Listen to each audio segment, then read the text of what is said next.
तो मैं आपको आपकी जिंदगी के लिए छोटे छोटे कुछ 4 नियम बताना चाहता हूं, और ये 4 नियम का पालन आप सब करिए। मैं आपको विनम्रतापूर्वक लेकिन विश्वास से कहता हूं कि ये 4 नियम का जो भी पालन करेगा, जिंदगी में बीमारी और रोग उसको कभी आएंगे नहीं। मैं पिछले 15 वर्षों से योग प्राणायाम करता हूं, उसके साथ कुछ नियम मैंने बनाए हैं, वो नियम का पालन करता हूं, और वही नियम आपको बताना चाहता हूं। स्वामी जी पालन करते हैं, मैं करता हूं, हमारे लाखों योग शिक्षक करते हैं, और इन नियमों का पालन करने से हमको इतना लाभ हुआ है कि कभी बीमारी आती नहीं। 15 साल से मैंने हर बार मेरा बीपी चेक किया, नॉर्मल है, शुगर नॉर्मल है, ट्राइग्लिसराइड्स नॉर्मल है, कोलेस्ट्रॉल नॉर्मल है। पिछले 15 साल में कभी सर्दी जुकाम भी नहीं हुआ, गला भी नहीं बैठा, कभी हॉस्पिटल नहीं देखा, कभी डॉक्टर के पास नहीं गए, क्योंकि जरूरत नहीं पड़ी। और वो जरूरत नहीं पड़ी क्योंकि हम निरोगी हैं, स्वस्थ हैं। ये निरोगी और स्वस्थ होने के लिए आयुर्वेद की एक छोटी सी जानकारी आपसे मैं शेयर करना चाहता हूं।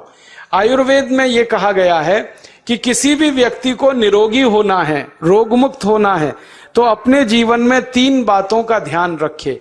अपना वात, पित्त और कफ, तीनों का संतुलन रखे। वो 3 तरह के दोष हैं हमारे शरीर में, वात, पित्त, कफ। आपने सुना होगा, ये त्रिदोष आधारित शरीर है। जब वात बहुत बिगड़ जाता है तो 80 से ज्यादा रोग आते हैं। जब पित्त बहुत बिगड़ जाता है तो लगभग 46 से 50 रोग आते हैं, और जब कफ बिगड़ जाता है तो 28 रोग आते हैं, और वात, पित्त, कफ तीनों बिगड़ जाएं तो 148 रोग आते हैं। सर्दी, खांसी, जुकाम से लेकर और कैंसर तक जो आखिरी रोग माना जाता है, ये सब वात, पित्त, कफ के बिगड़ने का खेल है। तो इस देश के आयुर्वेद चिकित्सा के सबसे महान लोगों में से कुछ नाम आप जानते हैं, जैसे चरक ऋषि, जैसे सुश्रुत ऋषि। ऐसे एक ऋषि हुए बाघभट्ट। बाघभट्ट ऋषि ने एक पुस्तक लिखी है, उसका नाम है अष्टांग हृदयम, और एक पुस्तक लिखी है, उसका नाम है अष्टांग संग्रहम।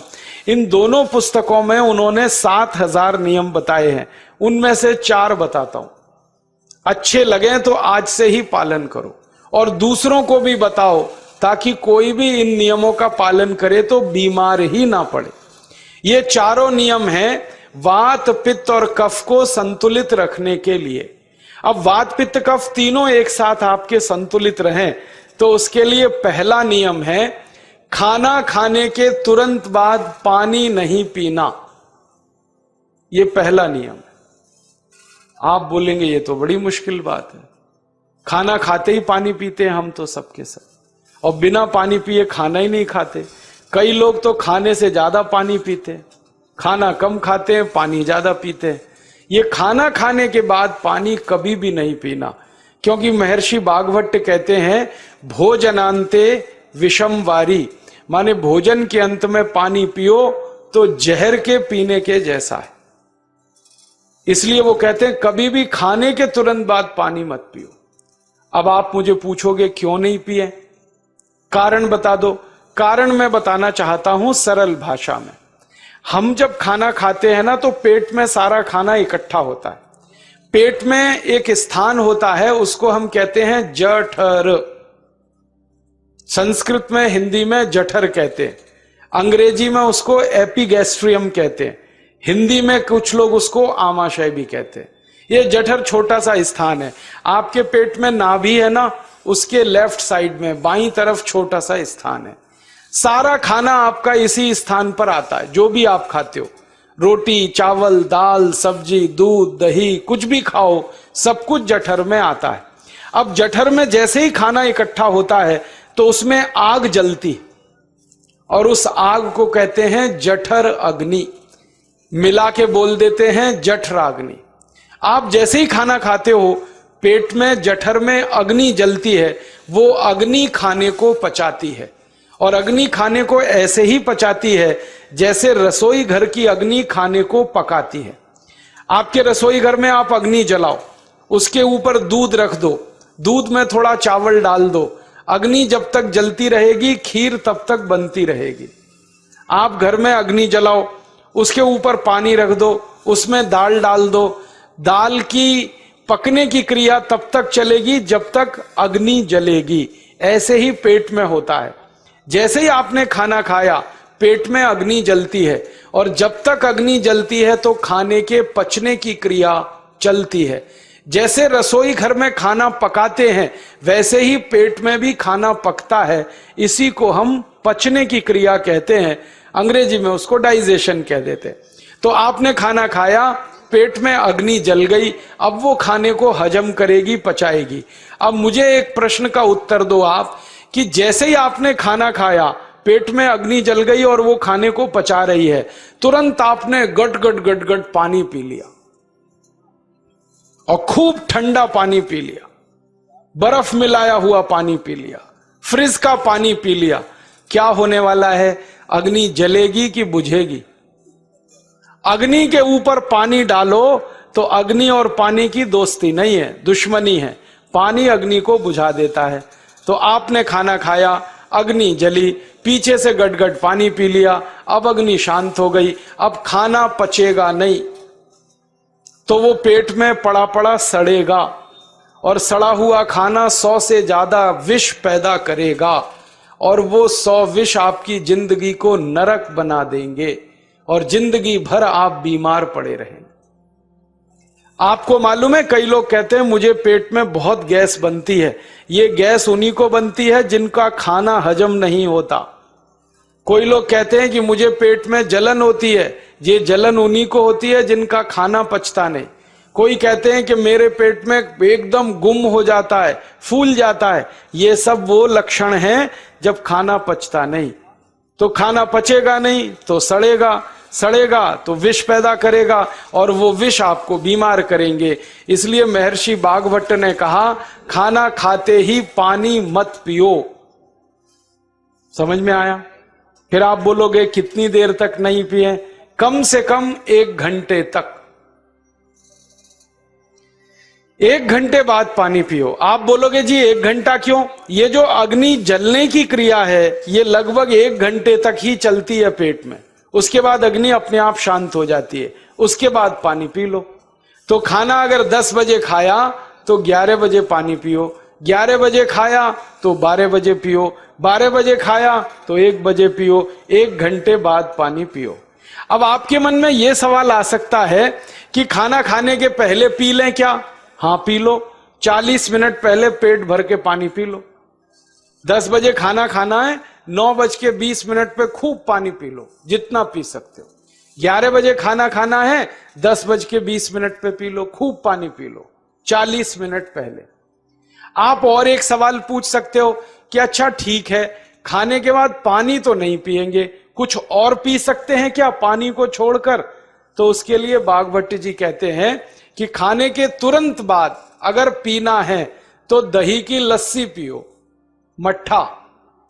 खाने के बाद अगर तुरंत पीना है तो फलों का रस पियो, गन्ने का रस पी लो, संतरे का रस पी लो, मौसमी का रस पी लो, अनार का रस पी लो। अब आप कहोगे ये सब महंगी महंगी चीजें बता रहे हैं, गन्ने का रस, संतरे का रस, अनार का रस, पैसे तो है नहीं।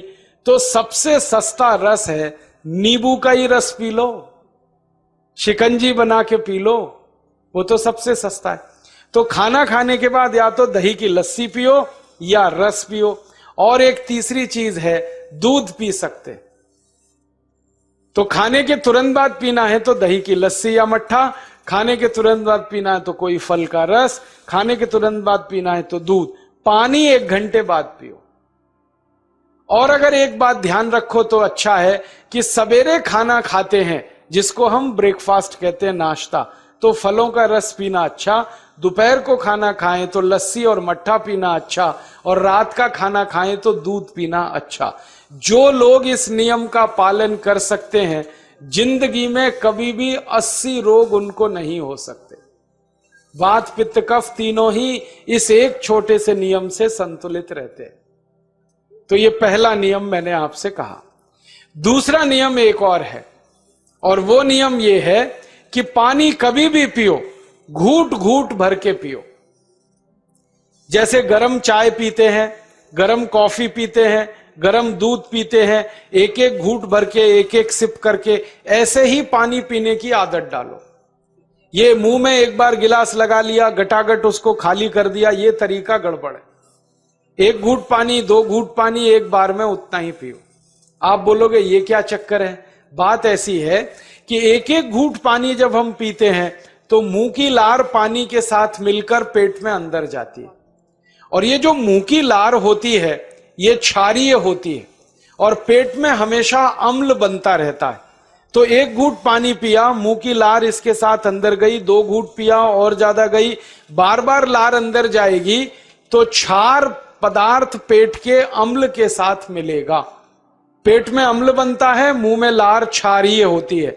तो ये क्षार को अम्ल में मिला दिया जाए और ये अच्छे तरीके से मिलकर पेट में जाए तो कभी भी कोई व्यक्ति के पेट को अम्लता नहीं होती, एसिडिटी नहीं होती। और पेट में अम्लता नहीं होती तो रक्त में अम्लता नहीं होती, और जिनके रक्त में अम्लता नहीं होती उनकी जिंदगी में कभी भी वात पित्त कफ के असंतुलन की स्थिति पैदा नहीं होती। इसलिए पानी घूट घूट करके पीना। मैं आपको एक छोटा सा मेरा ऑब्जर्वेशन बताता हूं, परीक्षण। आप भारत देश में या दुनिया में कहीं भी जाओ, मनुष्य को छोड़कर पशु पक्षियों को देखना शुरू करो, वो पानी कैसे पीते हैं। किसी चिड़िया को पानी पीते हुए देखो, किसी पक्षी को पानी पीते हुए देखो, वो चोंच के एक बूंद के बराबर ही पानी उठाता है। एक बार में एक बूंद पानी लेगा, फिर थोड़ी देर चोंच चलाएगा, फिर पिएगा, फिर दूसरी बूंद लेगा, फिर चोंच चलाएगा, फिर पिएगा, फिर तीसरी बूंद। एक एक बूंद पक्षी पानी पीता है। कुत्ते को पानी पीते हुए देखो, चाट चाट के पानी पीता है। शेर को पानी पीते हुए देखो, चाट चाट के पानी पीता है। जितने जानवर चाट कर पानी पीते हैं, जितने पक्षी एक एक घूंट पानी पीते हैं, किसी भी पक्षी और किसी भी जानवर को डायबिटीज नहीं है, किसी को अर्थराइटिस नहीं है, कोई पक्षी ओवरवेट नहीं है, कोई पशु ओवरवेट नहीं है। वो सब स्लिम और ट्रिम हैं, क्योंकि वो इतने होशियार हैं कि पानी चाट के पीते हैं या घूट घूट करके पीते। अब मुझे ये हैरानी होती है कि ये पशु पक्षियों को कौन सिखाता है? वो अपने जन्म से ये ज्ञान सीख के आते। उनका कोई गुरु नहीं है, उनका कोई विद्यालय नहीं है, उनके कोई प्रशिक्षण शिविर नहीं लगते, फिर भी उनको इतनी अकल है कि पानी घूट घूट पीना। और हम ये मनुष्य जिनके इतने गुरु, इतने विद्यालय, इतने कॉलेज, सीखने वाले, सिखाने वाले, और हम मूर्खों के मूर्ख गटागट गटागट पानी पीते रहते। तो पानी पीने का तरीका बदल दो, घूट घूट भर के पानी पियो। ये दूसरा नियम है। तीसरा नियम है कि जिंदगी में कितनी भी प्यास लगे, ठंडा पानी कभी मत पियो। बर्फ डाला हुआ पानी, फ्रिज में रखा हुआ पानी, वाटर कूलर का पानी जिसका तापमान बहुत कम है, ये कभी मत पीना। क्यों? क्योंकि शरीर आपका गर्म है और पानी ठंडा है। अब होता क्या है वो मैं समझाता हूं सरल भाषा में। पेट तो गर्म है, अब इसमें ठंडा पानी डाल दिया आपने, तो अंदर झगड़ा होता है। और झगड़ा क्या होता है? या तो पानी पेट को ठंडा करेगा या पेट पानी को गर्म करेगा। अगर पानी ने पेट को ठंडा कर दिया तो पेट के ठंडा होते ही हृदय ठंडा होता है, हृदय के ठंडा होते ही मस्तिष्क ठंडा होता है, मस्तिष्क के ठंडा होते ही आदमी ठंडा होता है, और आदमी ठंडा होते ही राम नाम सत्य होती है। आपको मालूम है, जब शरीर ठंडा पड़ जाता है तो घर में भी नहीं रखते, निकाल के बाहर सड़क पे रख देते। जो घर आपने बनाया अपनी मेहनत से, शरीर के ठंडा पड़ते ही निकाल बाहर करते हैं उस घर में से, और फिर चिल्लाने लगते हैं, लेके जाओ, जल्दी लेके जाओ, इसको जला के आओ। माने ठंडे शरीर की इज्जत नहीं है। तो ठंडा पानी क्यों पी रहे हो भाई? बंद कर दो। कोई जानवर ठंडा पानी नहीं पीता, कोई पक्षी नहीं पीता। तो आप ये ठंडा पानी पीना बंद करो, सादा पानी पीना शुरू करो। और गर्मी के दिनों में बहुत अगर आपको तकलीफ है तो मिट्टी के घड़े का पानी पी लेना, फ्रिज का और बर्फ का नहीं पीना। ये तीसरा नियम है। और चौथा और आखिरी नियम है कि आप सवेरे ही सवेरे जब सोकर उठते हो तो सबसे पहले पानी पियो। जैसे ही आपकी आंख खुल गई तो पहले 2-3 गिलास पानी पी लो, उसके बाद आप टॉयलेट में जाओ। उठते ही पानी पियोगे तो 2 फायदे हैं। पहला फायदा यह है कि पानी पेट में जाकर बड़ी आंत को साफ करता है, और जैसे ही बड़ी आंत की सफाई होगी पेट पे दबाव पड़ेगा और आप संडास घर में जाएंगे, 2-3 मिनट में पेट आपका साफ हो जाएगा। जिनका पेट सुबह एक बार में साफ हो जाता है उनकी जिंदगी में कभी रोग नहीं आता। इसलिए सुबह सुबह उठते ही पेट साफ होना जरूरी है। और उठते ही पानी पियोगे तो मुंह की जो लार है वो पानी के साथ मिलकर अंदर जाएगी। सुबह पेट में एसिड की मात्रा ज्यादा होती है, इसलिए लार का पेट में जाना बहुत जरूरी है। इसलिए सुबह उठते ही पानी पीना बहुत जरूरी है। ये 4 नियम हैं आयुर्वेद के। पहला नियम, खाना खाने के 1 घंटे बाद पानी पीना। दूसरा नियम, पानी को हमेशा घूट घूट भर के पीना। तीसरा नियम, कभी भी जिंदगी में ठंडा पानी नहीं पीना। और चौथा और आखिरी नियम, सवेरे उठते ही सबसे पहले पानी पीना। 4 नियमों का पालन जो भी अपने जीवन में कर सकता है वो वात पित्त कफ तीनों को संतुलित रख सकता है। और जिसका वात पित्त कफ संतुलित है उसके जीवन में बीमारी नहीं आती है। और जो बीमार नहीं पड़ते हैं वो स्वस्थ और तंदुरुस्त और सुखी रहते हैं। उनकी जिंदगी का खर्चा कम होता है और देश का भी बहुत सारा पैसा बचता है। आपको शायद मालूम है या नहीं, 1 साल में हम जब बीमार पड़ जाते हैं भारतवासी, तो साल का करीब 6 लाख करोड़ रुपया हमारा खर्च हो जाता है उन बीमारियों का इलाज करने में। इसलिए इतना पैसा फालतू में हम खर्च करें हर साल 6 लाख करोड़, ये बहुत बड़ी रकम है। इससे बेहतर यह है कि हम बीमार ही नहीं पड़ें और स्वस्थ रहें, सुखी रहें। और ये 6 लाख करोड़ का जो खर्चा हम करते हैं बीमार पड़ने पर, अक्सर ये एलोपैथी की दवाएं खाने में खर्च होता है। और जो एलोपैथी की दवाएं हम खा रहे हैं, जैसे paracetamol, Baralgan, butazone, oxyphenbutazone, aspirin, Disprin, Novalgin, ये सब ऐसी खराब दवाएं हैं जो दुनिया के देशों में 20 साल पहले बंद हो चुकी हैं, भारत में धड़ल्ले से बिक रही हैं और हमको बीमारियों से ज्यादा गंभीर बीमारियों में फंसा रही। ज्यादातर दवाएं जो आप खाते हो वो किडनी खराब कर देती हैं, लीवर खराब कर देती हैं, आंतों में घाव कर देती हैं, विकलांगता आ जाती है, पैरालिसिस हो जाता है, ब्रेन हेमरेज हो जाता है, हार्ट अटैक आ जाता है। दुनिया में लगभग इस समय 84,000 दवाएं बिकती हैं और आपको सुनकर हैरानी होगी, उनमें से मात्र 117 दवाएं हैं जो काम की हैं, बाकी सब बेकार की दवाएं हैं।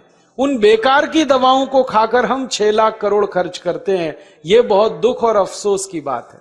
और ये 6 लाख करोड़ का खर्चा समाज के वो लोग करते हैं जिनको जिंदगी में हर समय अपना आर्थिक स्थिति को देख के चलना पड़ता है, जिनकी आमदनी बहुत नहीं है, जिनके घर में आमदनी के बहुत ज्यादा साधन नहीं है, उनको ये पैसा खर्च करना पड़ता है। तो कई बार क्या होता है, किसी का घर बिक जाता है, किसी का खेत बिक जाता है, किसी के घर के गहने गिरवी रख जाते हैं, किसी को कर्ज लेना पड़ जाता है, किसी को कर्ज लेकर दोबारा कर्ज लेना पड़ जाता है। मैंने इस हिंदुस्तान में पिछले 15 साल के प्रवास में देखा कि गांव-गांव के गरीब किसान कर्ज ले लेकर ये महंगी दवाएं खाकर इलाज करते हैं, डॉक्टरों को पैसा देते हैं, दवा कंपनियों को देते हैं, और वो पैसा फिर इस देश में से दूसरे देश में चला जाता है, क्योंकि अक्सर ये दवाएं बनाने वाली कंपनियां विदेशी होती हैं। तो हम 6 लाख करोड़ खर्च करें अपने खून पसीने की कमाई का, उससे अच्छा ये है बीमार ही ना पड़ें, दवा खाने की जरूरत ही ना पड़े, तो हम सुखी रहें, स्वस्थ रहें। तो योग प्राणायाम करें, 4 नियमों का जीवन में पालन करें, बहुत आसान है आपके लिए।